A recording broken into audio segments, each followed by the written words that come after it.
Okay Varalakshmi గారు, ఇప్పుడు మీరేం చేస్తారు? క్యాలీఫ్లవర్ పచ్చడి. క్యాలీఫ్లవర్ పచ్చడి, వావ్. సో ఈజీగా చేసేసుకోవచ్చు కదండి. చేసుకోవచ్చు. కొత్తగా స్పెషల్ గా యాడ్ చేస్తున్నారా? కొద్దిగా అందులో క్యారెట్ బటానీ యాడ్ చేస్తాం. ఏమన్నా యాడ్ చేస్తున్నారు? ఓకే, ఎందుకంటే కాలీఫ్లవర్ పచ్చడి రెగ్యులర్ గా పెట్టుకుంటారు. ఇదేంటంటే ఆవకాయ అల్లంతో 1 year ఉంటుంది కదా, ఇది 15 days వరకు నిల్వ ఉంచుకోవచ్చు. ఓకే ఓకే, మరి కాలీఫ్లవర్ పచ్చడికి కావాల్సిన పదార్థాలు ఏంటో ఇప్పుడు చూద్దాం. కాలీఫ్లవర్ పచ్చడికి కావాల్సిన పదార్థాలు: కాలీఫ్లవర్ 1 కప్పు, తరిగిన వెల్లుల్లి 1 టీ స్పూను, జీలకర్ర మెంతుల పొడి 1/2 టీ స్పూను, కారం 2 టీ స్పూన్లు, పసుపు 1/2 టీ స్పూను, క్యారెట్ తురుము కొద్దిగా, ఆవ పొడి 3 టీ స్పూన్లు, వేరుశనగ పలుకుల పొడి 1/2 టీ స్పూను, పోపు దినుసులు 1 టీ స్పూను, ఉడికించిన పచ్చి బఠానీలు 2 టీ స్పూన్లు, ఎండుమిరపకాయలు 2, ఉప్పు తగినంత, నూనె 1/2 కప్పు, నిమ్మరసం 3 టీ స్పూన్లు. వరలక్ష్మి గారు స్టార్ట్ చేద్దాం. ఫస్ట్ ఏం చేయాలి? కొద్దిగా ఆయిల్ వేసుకొని కాలీఫ్లవర్ ఎంచుకోవాలి. దాని తర్వాత మిగతాది ఇంకోటి ఇక్కడ చేసుకోవచ్చా? అదే కాలీఫ్లవర్ ఇక్కడ మనం వేయిద్దాం. మీ అత్తయ్య గారికి హెల్ప్ చేద్దాం. సో దీంట్లో ఎంత ఆయిల్ వేయాలో వేయండి. సరిపోతుందా? Okay cauliflower. ఓకే, సో ఇది ఇందులో వేసి మేము వేస్తూ ఉంటాం. ఓకే ఓకే, క్యారెట్ అందులోనే, క్యారెట్ కూడా ఇందులో. ఓకే చూడండి, అంతే చాలు. బటానీ. ఓకే బఠానీ చాలు. అది వేగే వరకు ఇందులో పోపు చేస్తాం. ఓకే, ఈ స్టవ్ కూడా ఆన్ చేసేస్తాం. సో ఈజీగా ఇలా చేసేసుకోవచ్చా? చేసేసుకోండి. కొద్దిగా స్లిమ్లో పెట్టండి. యా,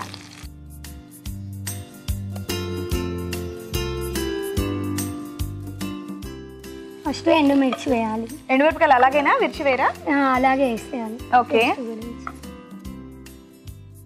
ఇది వేడిగాని ఆయిల్లో వేస్తే ఘాటు రాదు, అలా అని ఫస్ట్ వేసుకోండి. ఓకే,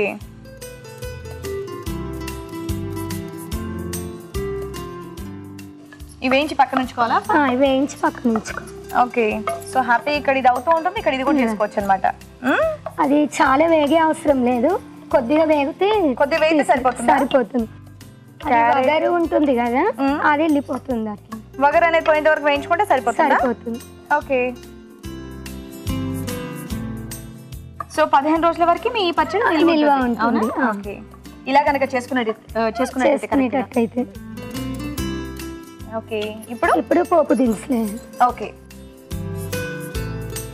ఇది పచ్చడి కాబట్టి కొద్దిగా బాగుంటుంది. ఓకే, తర్వాత చిన్నగా తరిగిన వెల్లుల్లి ఓకే, సో ఈ పచ్చడికి ఉత్త వెల్లుల్లి రెబ్బలు టేస్ట్ వస్తుంది. ఓకే, సో రెగ్యులర్ గా ఇలాంటి పచ్చళ్ళు అన్ని చేస్తూ ఉంటారు ఇంట్లో? అన్ని కూరగాయలవి, పత్తా గోబీది, బెండకాయ, దొండకాయ అన్ని చేస్తుంటాం. ఇలాగా ఇదే విధంగా చేస్తాం. సేమ్ ఇదే విధంగా మిగతా కూరగాయలతో చేసుకోవచ్చు. ఓ, మాది పెద్ద ఫ్యామిలీ, చాలా వరకు ఫంక్షన్స్ అవుతుంటాయి.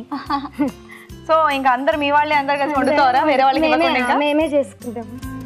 ఇది కూడా నాకు మా అత్తయ్య గారు నేర్పించి. ఓకే, ఇప్పుడు అది అయింది కదా, మర్చిపోతున్నారు, ఆఫ్ చేసేయాలి. ఇప్పుడు అది ఇవంతా కలుపుకున్న తర్వాత పోపు అందులో వేసుకోవాలి. అయిపోయిందా? అయిపోయింది. సో ఇది ఇక్కడ పెట్టేయాలా?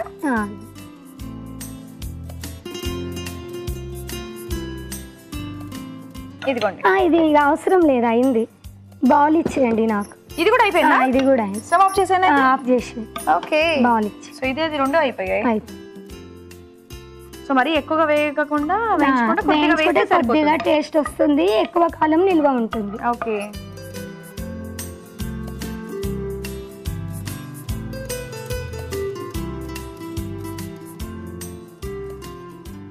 కారపొడి. ఓకే, సో పచ్చడి కాబట్టి కారం కొంచెం ఉండాలి. ఉప్పు తగినంత. ఓకే, తెలుస్తుందా మీకు ఇలా వేస్తే?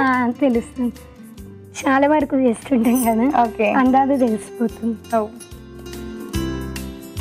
పసుపు. ఓకే,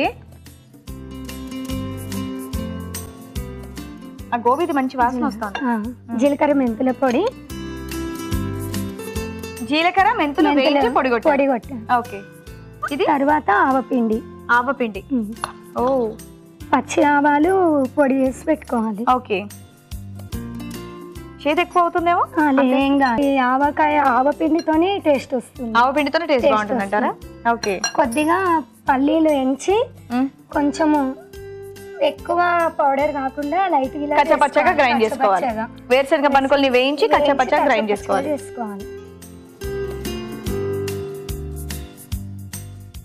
ఓ, సో ఇప్పుడు నూనె కనుక పోసినట్టయితే మొత్తం నీట్ గా కలిసిపోతుంది కదా. కలిపి నూనె వేసి కలిపాను. ఓకే, వేసేనా?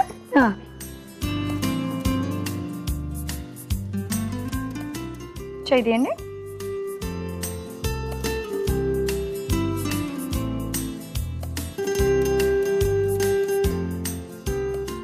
కావాలంటే పైనుంచి ఇంకొంచెం నూనె పోసుకోవచ్చు. అవసరం లేదు, సరిపోతుంది. ఇప్పుడే కలిపాం కాబట్టి పొడి పొడి ఉంటుంది. ఒక 8 hours అయిన తర్వాత ఇది అంతా ఊరి నూనె పైకి వెళ్తుంది. ఓకే. ఇప్పుడు నిమ్మకాయ రసం. నిమ్మరసం ఇది పెట్టచ్చు.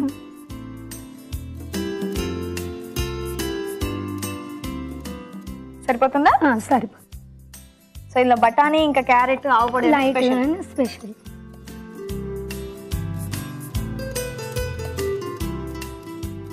అయింది, మంచి వాసన వస్తుందండి.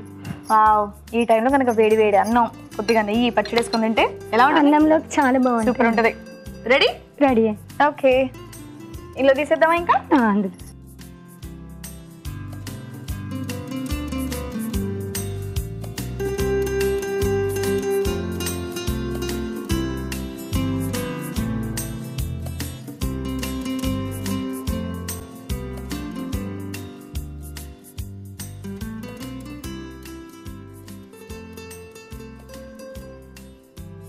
ఓకే. ఎండుమిరపకాయలు తర్వాత ఇందులో కలిపేసుకుని తినొచ్చు. ఓకే, వీటితో పాటు తినేయచ్చు. గార్నిష్ గోబీ అండ్ క్యారెటా? వావ్, పెట్టండి. ఇందులో క్యాలీఫ్లవర్ పచ్చడి రెడీ అయింది. ఓకే, మంచి వాసన వస్తుందండి. ఓకే, మరి కాలీఫ్లవర్ పచ్చడి రెడీ అయిపోయిందండి. టేస్ట్ చేసే ముందు తయారీ విధానం మరోసారి చూద్దాం. కాలీఫ్లవర్ పచ్చడి తయారు చేయు విధానం: ఒక పాన్ లో నూనె వేసి కాలీఫ్లవర్, క్యారెట్ తురుము, ఉడికించిన పచ్చి బఠానీలు వేసి వేయించాలి. మరొక పాన్ లో నూనె వేసి ఎండుమిరపకాయలు వేసి వేయించి పక్కనుంచాలి. అదే పాన్ లో పోపు దినుసులు, తరిగిన వెల్లుల్లి వేసి వేయించి పోపు మిశ్రమం సిద్ధం చేసుకోవాలి. ఒక బౌల్ లో వేయించిన కాలీఫ్లవర్ మిశ్రమం, కారం, ఉప్పు, పసుపు, జీలకర్ర మెంతుల పొడి, ఆవ పొడి, వేరుశనగ పలుకుల పొడి, పోపు మిశ్రమం, నిమ్మరసం వేసి బాగా కలుపుకోవాలి. ఆపై వేయించిన ఎండుమిరపకాయలు వేసి కాస్త ఊరనిచ్చి సర్వ్ చేసుకుంటే కాలీఫ్లవర్ పచ్చడి రెడీ.